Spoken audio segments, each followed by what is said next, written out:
शुक्लांबरधरं विष्णुं शशिवर्णं चतुर्भुजं प्रसन्नवदनं ध्यायेत् सर्वविघ्नोपशान्तये। व्यासं वसिष्ठनप्तारं शक्तेः पौत्रमकल्मषं पराशरात्मजं वन्दे शुकतातं तपोनिधिं।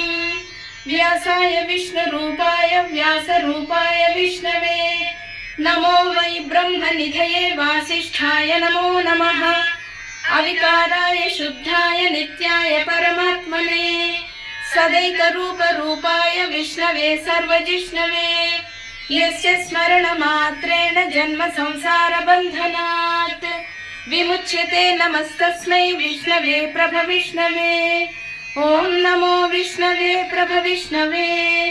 श्रीवैशम्पायन उवाच श्रुत्वा धर्मानशेषेण पावनानि च सर्वशः युधिष्ठिरश्शान्तनवं पुनरेवाभ्यभाषत। उवाच किमेकं दैवतं लोके किं वाप्येकं परायणं स्तुवन्तः कं कमर्चन्तः प्राप्नुयुर्मानवः शुभम्। को धर्मः सर्वधर्माणां भवतः परमो मतः किं जपन्मुच्यते जन्तुर्जन्म संसारबन्धनात्। श्रीभीष्म उवाच जगत्प्रभुं देवदेवम् अनन्तं पुरुषोत्तमं स्तुवन्नाम सहस्रेण पुरुषः सततोत्थितः। त्वमेव चार्चयन् नित्यं भक्त्या पुरुषमव्ययम् ध्यायन् स्तुवन्नमस्यं च यजमानस्तमेव च। अनादिनिधनं विष्णुं सर्वलोकमहेश्वरं लोकाध्यक्षं स्तुवन्नित्यं सर्वदुःखातिगो भवेत्। ब्रह्मण्यं सर्वधर्मज्ञं लोकानां कीर्तिवर्धनं लोकनाथं महद्भूतं सर्वभूतभवोद्भवम्। सर्वधर्माणां धर्मोऽधिकतमो मतः यद्भक्त्या पुण्डरीकाक्षं स वैरर्चेन्नरः सदा। परमं यो महत्तेजः परमं यो महत्तपः परमं यो महद्ब्रह्म परमं यः परायणम्। पवित्राणां पवित्रं यो मङ्गलानां च मङ्गलम् दैवतं देवतानां च भूतानां यो व्ययः पिता यतः सर्वाणि भूतानि भवन्त्यादियुगागमे यस्मिंश्च प्रलयं यान्ति पुनरेव युगक्षये। सर्वलोकप्रधानस्य जगन्नाथस्य भूपते विष्णोर्नाम सहस्रं मे शृणु पापभयापहम्। यानि नामानि गौणानि विख्यातानि महात्मनः ऋषिभिः परिगीतानि तानि वक्ष्यामि भूतये। ऋषिर्नाम्नां सहस्रस्य वेदव्यासो महामुनिः छन्दोनुष्टुप् तथा देवो भगवान् देवकीसुतः अमृतांशोद्भवो भाजं शक्तिर्देवकीनन्दनः हृदयं तस्य शान्त्यर्थे विनियुज्यते।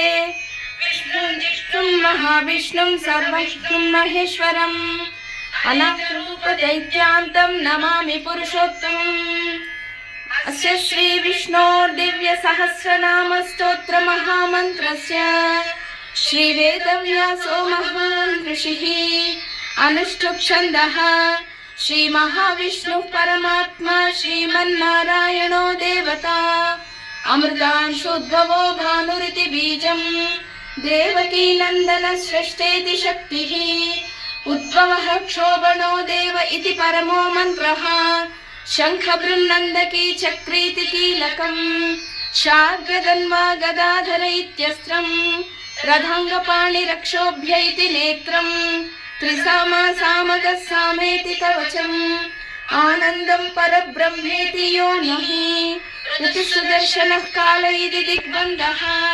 श्रीविश्वरूप इति ध्यानम् श्रीमहाविष्णुः सहस्रनामस्य विनियोगः।